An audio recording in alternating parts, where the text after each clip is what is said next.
அனைவருக்கும் வணக்கம். Doctor R S. Krishnan பேசுகின்றேன். வாழ்க வளமுடன். நாம் நோயற்ற வாழ்விற்கு இயற்கை மருத்துவ குறிப்புகள் பற்றி பார்த்து கொண்டிருக்கிறோம். அந்த வரிசையில் வாரம் ஒரு நாள் ஆயில் பாத் எடுத்துக்கொள்ளலாம். இதுவே அடிக்கடி கூடாது. வாரம் ஒரு நாள் சேவை செய்தால் போதுமானது. தினமும் தேவையில்லை. இது ஆரோக்கியத்திற்கு ஏற்றதில்லை என்று பார்த்தோம். 6 மாதத்திற்கு ஒரு முறை வாந்தி வர செய்ய வேண்டும். வருஷம் ஒரு முறை பேதிக்கு எடுக்கலாம். நறுமணமுள்ள மலர்களை நடு இரவில் முகரக்கூடாது. மீறினால் அலர்ஜிகள் அள்ளி கொண்டு வரும். வீட்டு விளக்கான பெண்கள் நடக்கும் பொழுது பறக்கும் தூசு நம் மீது படக்கூடாது. அந்த நாட்களில் கிட்டவே நெருங்கக்கூடாது. இரவில் மரத்தின் அடியிலோ தீபத்தின் நிழலிலோ படுக்கவோ தங்கவோ கூடாது. தலை சீவுதல், அழுக்கு வஸ்திரம் உடுத்துதல் மாலை நேரங்களில் கூடாது. அனுதினமும் காலை மாலை சூரியன் உதிக்கும் பொழுதும் சூரியன் மறையும் பொழுதும் தவறாமல் சூரிய நமஸ்காரம் செய்து வருதல் வேண்டும். காலையில் ஆசனங்களும் மாலையில் உடற்பயிற்சியும் செய்து வர வேண்டும். இரவு உணவை மாலை 7 மணிக்குள் முடித்து கொள்ள வேண்டும்.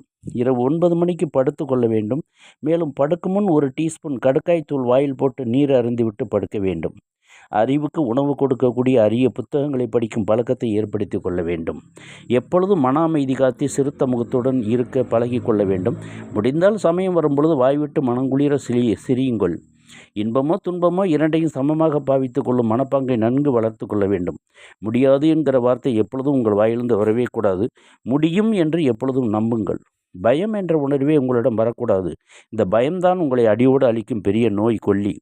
சிந்தியுங்கள், தீர சிந்தியுங்கள், செயலில் இறங்குங்கள். துணிவை துணை என்று துணிந்து நில்லுங்கள். கற்றுக் கொடுத்த ஆசிரியரையும் காட்டி கொடுத்த தந்தையையும் தாலாட்டு பாடிய தாயையும் என்றும் போற்றி வணங்குவது உன் தலையாய கடமையாகும்.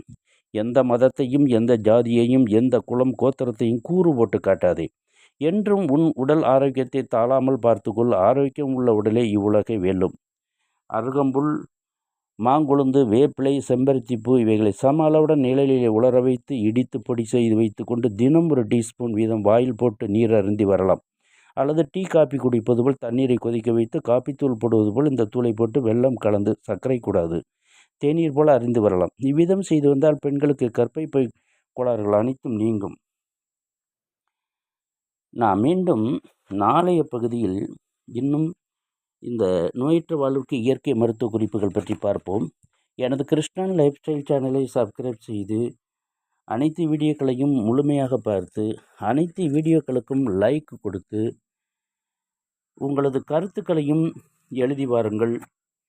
அவை உங்களுக்கு நான் இன்னும் நல்ல முறையில் மருத்துவ குறிப்புகள் கூறுவதற்கு எனக்கு ஆக்கப்பூர்வமான ஒரு வழியாக அமையும் என்று உங்களை வேண்டி விரும்பி கேட்டுக்கொள்கின்றேன்.